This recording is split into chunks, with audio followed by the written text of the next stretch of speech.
start like demanding our share from all these other countries and America's going to prosper. Let's hope that's true. I'm going to vote for that.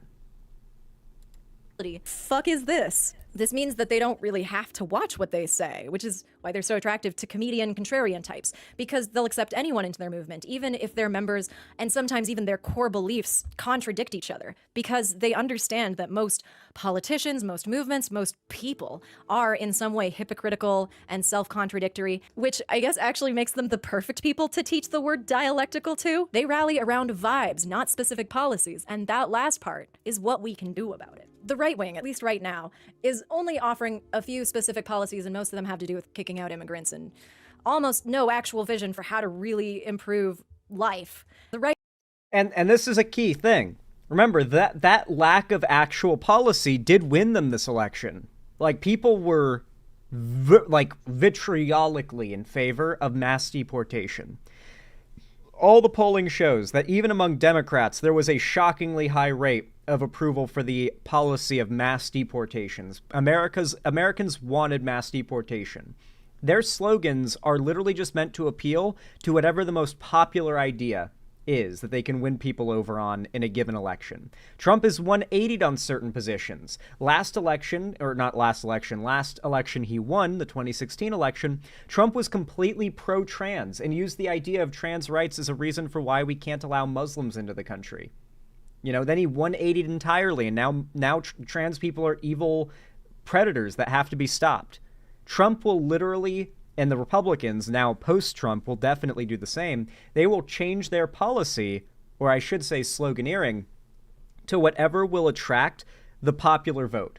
That's what they want. They want to get the popular vote now. I think that's a big part of their objectives in the future.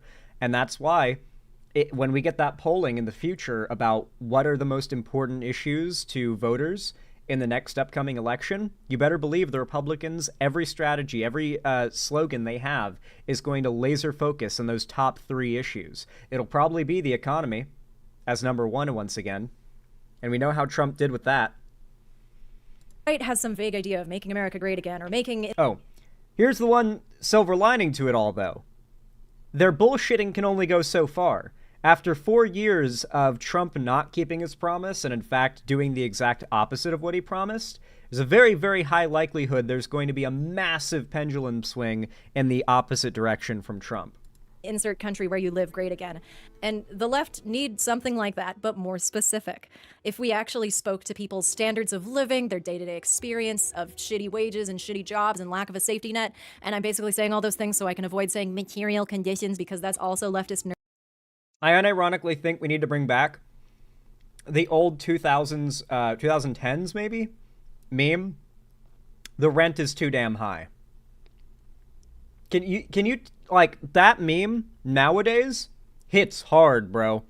Rent prices in America have gone up so sharply since like 2011 when the rent is too damn high meme was a thing, especially in New York where he ran as governor. Dude, the left and the Democrats need to slogan up the rent is too damn high again. That would go hard. And swear in our slogans. Maybe throw some like soft swearing into our slogans. You know, just get a little edgy with it.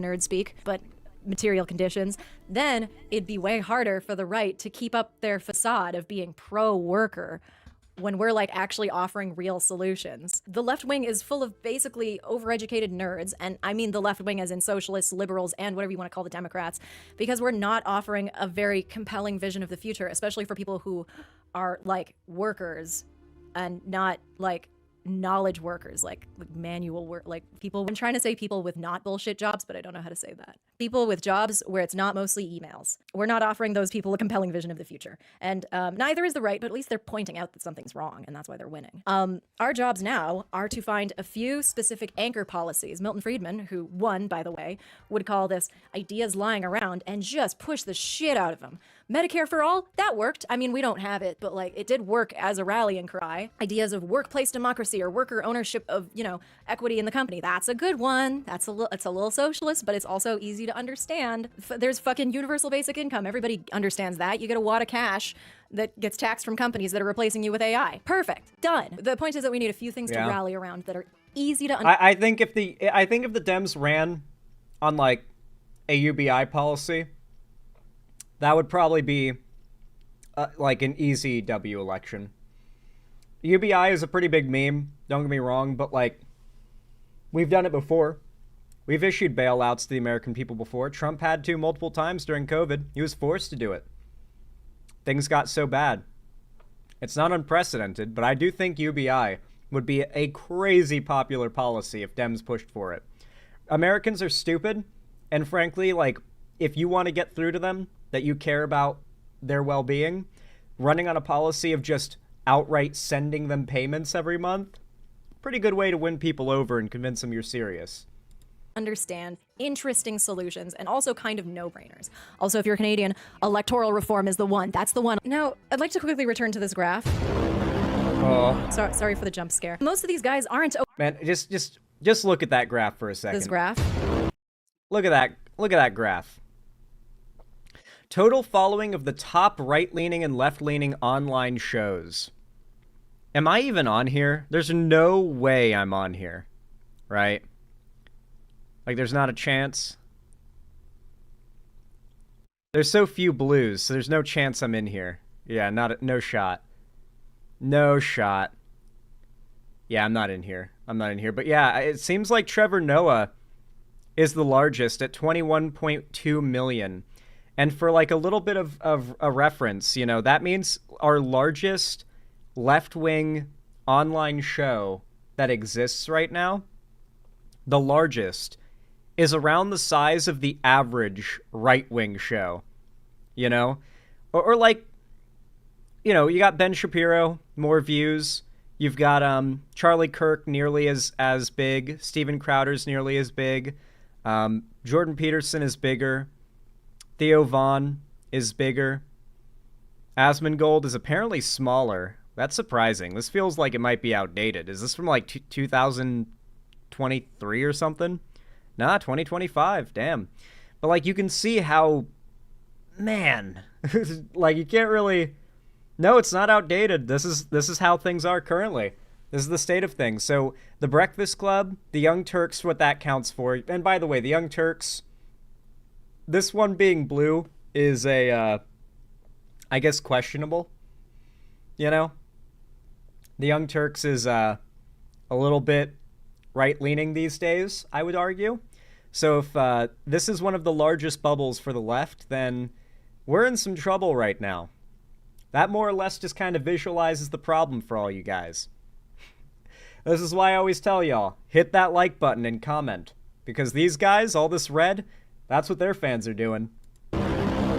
Sorry for the jump scare. Most of these guys aren't overtly political. Theo Vaughn is a comedian. I have friends who listened to his podcast and didn't even know he was a Trump guy. They just thought he's funny. Joe Rogan is an interviewer. Jordan Peterson is a self-help guy. Full Send is the craziest vendors we've ever been on. whatever the fuck this is. Meanwhile, the blue dots, these are political shows. Overtly political. And so the only people who are going to watch it are already the people who, like, agree with them. So the best thing you can do isn't to argue online or politics post, which is something I'm going to have to learn myself, but it's to do cool shit as yourself and as someone who holds your values, and then just be a good role model. Don't tell people what to do, just be a role model for it. I need a woman with a wolf cut to beat me to death. No, you don't. You need healthcare and universal basic income. That's what, don't get distracted. And also maybe touch some grass. There's one group that I'm working with who's actually killing it at this.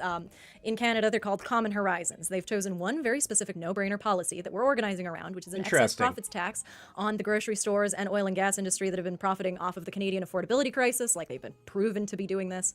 We do events that are actually fun. Like, we try to make them fun. I did a game show, and they raise awareness and call for change at the same time. And then people actually want to come back instead of feeling guilted to come back. And then we do social events that aren't even about politics sometimes. Just giving people a space to chill outside of their online lefty bubble to talk about stuff. And unlike the online spaces, if someone comes with questionable views or vibes, which sometimes they do, everyone is chill and welcoming. Like, I remember one guy low-key heckled my presentation, and I was like, oh. But then the organizer chilled out with him for like a half an hour, and then he wound up writing a letter with us. Awesome. It was great. I love being in real life. And finally, all of us need to get cooler. We need to get cooler. No more hall monitor shit. I want to see swoletariat stuff. I want to see more punks and freaks and weirdos, people who truly. That's why I'm lifting weights and shooting guns, guys. Guns, lifting weights, eating lots of red meat. grilling, hunting. These are the things the left needs to embrace. Sports, the left has to embrace these things, all right? Particularly the world of weightlifting. God, the left needs to get into weightlifting. It really, really does. It's fun, too. It is fun. I like that, though. Swoletariat. We need more Swoletariat posting. We really do. So highly